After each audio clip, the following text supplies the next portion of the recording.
I'm really excited to see a lot of friendly faces, a lot of new faces, so thanks for coming. It's weird to be on this side of the event. Usually I am sitting over here sketching in my book doing sketch notes. Anyone afraid to make a souffle or to do sketches?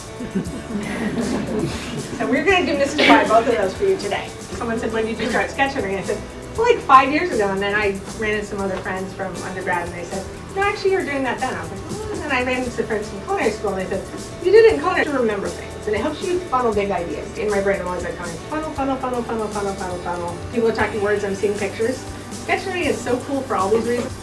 And the ramekin and then some sugar. And the reason you're going to put those two in, you put the butter in first and then the sugar to coat it so it will help it rise. From there, we're going to add in this little saucepan, which you'll see shortly, we're going to add the butter and the heavy cream. Take it off the heat and put the chocolate into the saucepan. So now I'm going to pop over there with Tom and we're going to actually put it all together for you, okay?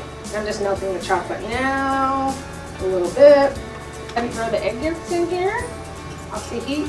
Throw those in, get those all mixed in nice and nice. So you don't want to make scrambled eggs, you want to make sure it's not too hot. Keep everything moving, moving, moving. So now we're going to make what makes the souffle rise, which is Tom already has in here, he already has the egg whites, cream of tartar, and salt, a little pinch of salt. So you just want to kind of fold up and around, and you can actually flip your bowl around if you want.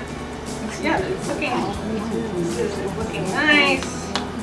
You can see you want to make sure you get all of the chocolate. I'm just going to put these in here, pop those in the oven.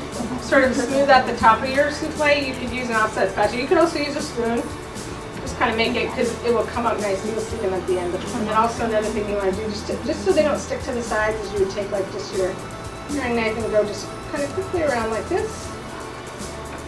Like that, to help them rise so they don't get right. So creamy caramel sauce. This is what's going to go with your souffle. You're going to put in some water. And this is light corn syrup. And if you don't like the idea of light corn syrup, you can do, I think that we decided it was a 5-to-1 ratio of sugar to water. Obviously with these ingredients, it's very clear and white. And as you keep cooking it, it's going to get to this caramel. And pay close attention. Do not sort of like, I'm going to go fold the laundry while I'm making this. Do not. Do not do anything. I would just like to say thank you all for coming. The recipe is from epicurious.com. If you want to see more sketches, I have a little Instagram on Lesson Sketch. These are my sketch pictures and these are the food pictures. There's just too many versions of the one account, and of course any diner. But any other questions, everybody? Thank you for your